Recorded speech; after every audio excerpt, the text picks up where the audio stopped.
The state of New Jersey's new concealed carry law, which defied the Supreme Court's Bruen decision, was struck down in a federal court. Federal District Court Judge Renee Bum issued an order granting a request for a preliminary injunction. But now the state of New Jersey is trying to get the Third Circuit Court of Appeals to grant a stay on that decision, and they are also seeking an expedited appeal of the case.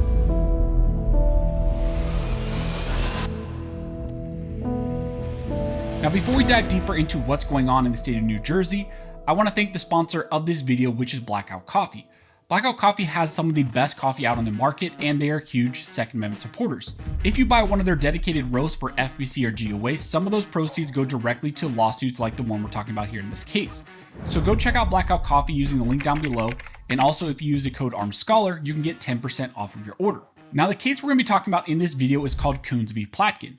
In this case, a preliminary injunction was recently granted against various aspects of the New Jersey concealed carry law. This case results from New Jersey passing a bill called A-4769. This bill was introduced in direct response to the Supreme Court's recent ruling in New York State Rifle and Pistol Association versus Bruen. The legislation requires gun owners who want a permit in New Jersey to purchase liability insurance and also take a longer training course requirement. The bill also enhances the sensitive location restrictions by having specifically identified areas, expanding those areas specifically like schools, public parks, courthouses, bars, things like that. And then it also has a catch-all provision where you would have to affirmatively get the permission of a property owner or a private property individual or business to actually carry concealed at that location. This New Jersey law was the focus of multiple lawsuits, including Coons and Siegel. In these lawsuits, the plaintiffs originally sought a temporary restraining order to halt the enforcement of the law because it violated the Second Amendment and also the Supreme Court's Bruen decision. Then these cases were later consolidated.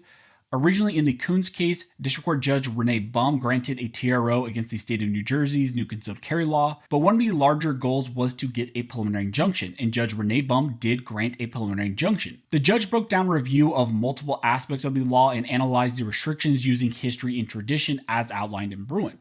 One of the first things she looked at was the permitting process and the requirement that someone must be deemed to have the essential character and temperament to carry a firearm. In granting the injunction, she stated that according to the state, the legislator based that statutory language on the Connecticut Firearms Licensing Statute that, interpreted by Connecticut's Supreme Court, allows licensing authorities to deny firearms licenses to individuals whose conduct has shown them to be lacking the essential character or temperament necessary to be entrusted with a weapon. The state asserts that the Bruen court found such a licensing law permissible, and therefore, this court should deny the Siegel plaintiff's challenge to New Jersey's equivalent law.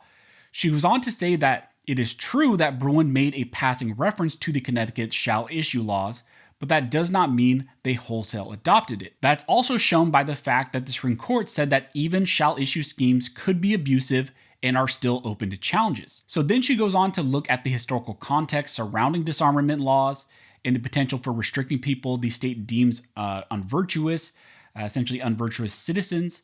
On these issues, she concludes that the state can, and I want to emphasize, can engage in this type of conduct. She stated that the state's research, coupled with the court's own, reveal a historical tradition in this nation of prohibiting dangerous individuals or those who would endanger the public from having firearms. Chapter 131 statutory disqualifiers follow that historical tradition and furthers it. So this was an interesting decision because there were some good things that came out of this, but there were also some parts of this decision that I think she just simply got wrong. Then she moved on to the application process requirements, where she also upheld some of those restrictions. She stated that New Jersey argues that the new requirements are permissible under the Second Amendment because they serve to ensure that only law-abiding citizens who are not a danger to themselves or others are authorized to possess firearms. This court agrees. So she found no issue with the application process other than essentially in-person interviews for your character references and also the broad catch-all provisions and catch-all language that you would have to provide all other information that the state would need. So she enjoined those two aspects of the application process, but she found all the other aspects of it permissible, and she believes it was within the state's authority to put in place those types of restrictions. Then she looked at the constitutionality of the insurance mandate. This was a huge sticking point and was a big issue when this law was originally passed. She found in this section that while Bruen does not demand a historical firearm regulation to be a dead ringer or twin, the modern law must be still relevantly similar to the historical law and impose a comparable burden on the right to armed self-defense. This court finds the insurance mandate is too dissimilar and imposes a greater burden on the right to self-defense than the historical laws the state has presented. Therefore, she granted an injunction against the insurance mandate. So that was a big win as far as the injunction. Then the big section of this decision was the sensitive location analysis. She goes through to look first if there's standing and all of those things, and she finds yes, there is. So then she moves on to see if these sensitive location restrictions are constitutional or not. One of the first sensitive locations that she addresses is the government-owned property and how that is different from government buildings. Here the judge is saying that the government cannot just have a sweeping ban on all government property. They cannot just ban concealed carry at all properties that are owned by the government. In this section, she is drawing a distinction between government buildings that may be deemed sensitive locations and then government property. She finds in this section that if the government wants to put in place those types of restrictions, they are required to show a well-established historical tradition of carry bans at that particular type of government building or property. So she again draws a big distinction between property and buildings and then says usually the restrictions are tied to a building and then sometimes it would carry over to the other properties that are attached to that building, but you still have to show a historical analog for that type of restriction. Then she moves on to the catch-all provision, the catch-all private property ban that's included in this law. In this section, Judge Renee Bum states that ultimately, the court concludes that the default rule impermissibly burdens plaintiffs' Second Amendment right to carry for self-defense in public as applied to private property that is held open to the public and for which an implied invitation to enter is extended and not on private property not held open to the public.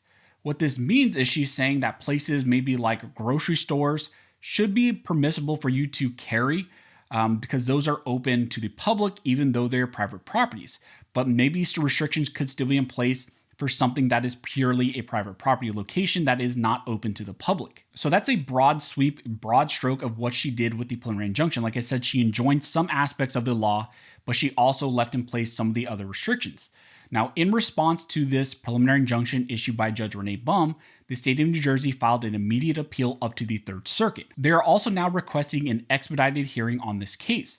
This is likely because they saw recently in the Antonyuk CCIA lawsuit that the Second Circuit was forced to hold expedited hearings by the Supreme Court because there was an emergency application that went up to the Supreme Court.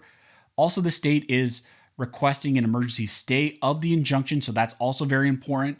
It's also maybe why the state is seeking an expedited appeal, because if the state is granted by the Third Circuit, there is less support to then maybe go to the Supreme Court for emergency intervention at this time if the court is issuing a stay, but is also issuing expedited hearings. So it's a strategy that New Jersey is now kind of playing. They're playing the legal strategy game, essentially to stop maybe the impact of the preliminary injunction right now, while also trying to avoid the Supreme Court from intervening right now. We've seen multiple times in these lawsuits, the plaintiffs have sought for Supreme Court intervention. Supreme Court likely will never do that. It's just a strategy, but now you have New Jersey and other states kind of catching on to that and doing everything they can to prevent that even being an option. So that is where the New Jersey concealed carry lawsuits currently stand. An injunction was granted by Judge Renee Bum, but the state of New Jersey has filed an appeal up to the Third Circuit, and also they are seeking an immediate emergency stay from the Third Circuit, and they're also trying to avoid any Supreme Court intervention. So that's where this currently stands. If we get any more information, I will let you all know. If you want to learn more about what's going on in the two-way battles in our nation, you can watch these videos here on the screen. But as always, thank you all for watching. Don't forget to like and subscribe. And don't forget, this nation was built by armed scholars, and this nation will be maintained by armed scholars.